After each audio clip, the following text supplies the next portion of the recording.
Welcome back to my channel, aniraharis.com. So today's topic is one of my subject FFW 242, TV writing for children. And today's topic is idea exploration. Idea. Yes, idea is the most precious thing in every storyline. I'll attach the link to the previous video for idea. For today's video, idea that I want to talk about is children's idea. But not every idea is suitable for children's content. As a writer, you need to be extra careful in constructing your ideas or to develop into a story. People's ideas sometimes can lead to misunderstanding, and we don't want that to be implanted in the children's storytelling. So whoever joined my last week video, I've talked about John Piaget's concept or 4 stages of how children think. That will be very helpful for you once you have targeted to make a story about children around 5 years old or 10 years old. So using the 4 stages from John Piaget, you can find or allocate your idea accordingly to your audience. That's why you need to understand your audience first. So what is the children's potential story? I will give you 5 tips on finding the potential story for children. Number 1 is the educational concept. Yes, this is the easiest one, especially you are creating content for 0 to 2 years old or up to 5 years old, because usually educational content, parents will look for it. That is the first TV series that parents will look for their children, such as teaches numbers, words, shapes, colors, and etc. like Sesame Street, Blue's Clues. Even Dora the Explorer is one of the good example educational. Number 2 is the humor. Current trend. Not only the adults but children love humor as well. You need to be extra careful in constructing the gags or the humor or the funny part, because some humor may seem a little bit of harsh because it's more open, especially adults humor. Not every trend or viral things can be put into your story. Sometimes it's not stupid. Number 3, good messages. Yes, this is the common one and the easiest one. Children's TV series, they can't be separated from the good messages put into the story, such as friendship, helping each other, gratitude, and etc. etc. Nowadays, children are getting clever as well. They no longer seeking a direct message.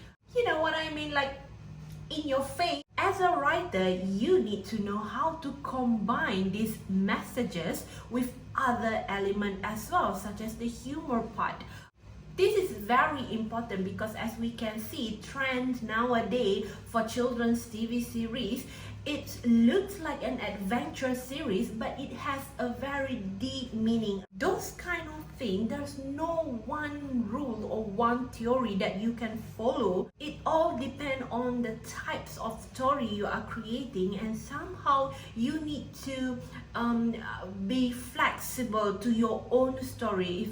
If your story is about a group of children trying to save the world, how are you going to make it last in your face yet very entertaining? Those elements come together in your story.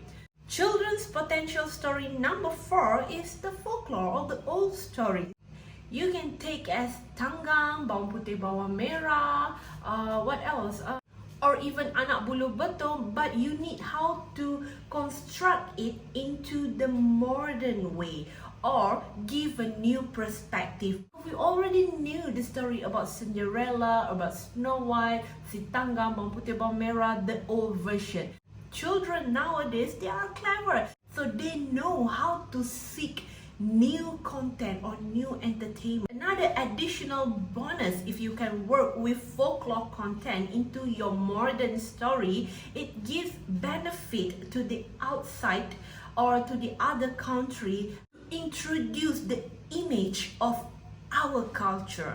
Children's potential story number 5 is the superhero or the enchanting story concept. Supernatural hero, ordinary hero with a great power of ability can do this and that is the common thing. Children will love it. Just Ultraman, Bobo Boy, Agent Ali, what else? Ben 10. Oh, for girls, Shimmer and Shine, and those kind of thing. They have the element what we call fantasy, the imagination, things that don't happen in their real life every day, things that only can be played around in their mind. One thing that you can separate children with is their creativity in imagination. We'll move on to the next topic, whereby ideas for TV series. Not every idea is workable for TV series. Some ideas is suitable for a movie only. Let's focusing ideas for TV series. I like to say that idea for TV series, it was like a chain concept. You can have this one main idea, one big idea, and the sub-ideas must have the capability to grow bigger.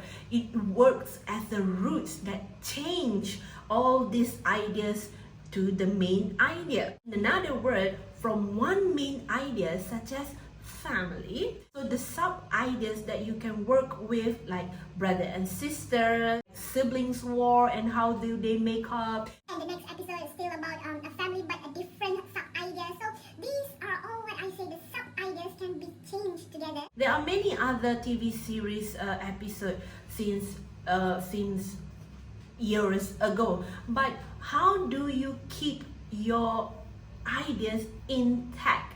That will make your audience intact to your story. And for TV series, you need to be relevant as well.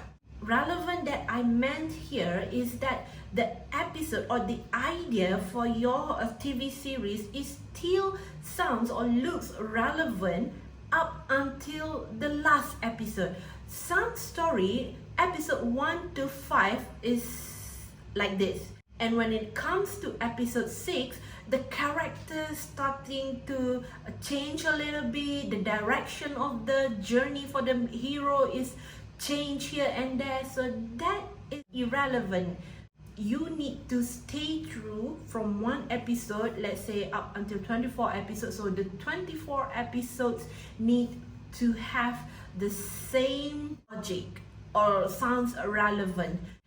Characters did play a great role as well. Your characters need to be relevant. Relevant characters for TV children's doesn't have to be a relevant character as it is. Believable, appealing enough to your audience. You can't put your relevancy into your story. You need to think like your audience thinks. If you are writing for 5 years old content, then you need to think like a 5 years old kid. Another thing that is also important, make sure the idea that you are working on has the capability to immerse into a merchandise. Your idea has the capability to create their own fan base. This is very important. When you have a strong fan base, you will have a strong followers or strong fan to support your story. So these fan or followers for your story will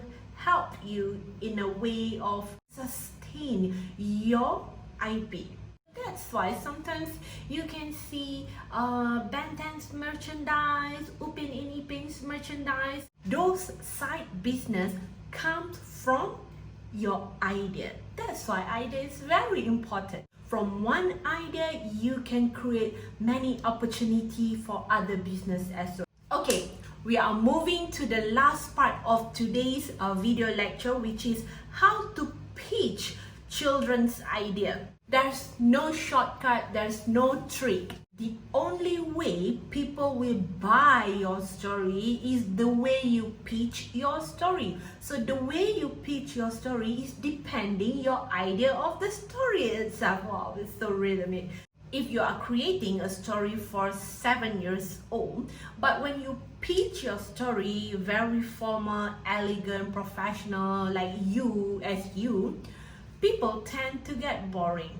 So whenever you are trying to pitch your story, it needs to sound like it. Meaning, if your story is about 5 years old, make sure it sounds very interesting, entertaining, relevant to the 5 years old. Alright, I guess that's it for this week. A very simple, short and brief on how you can gather idea for children's TV. So for today's class exercise, I will link it via Google Classroom. As always, subscribe my channel and do let me know what do you want to know more. Until the next video, I'm Anira Haris. See ya! Love ya!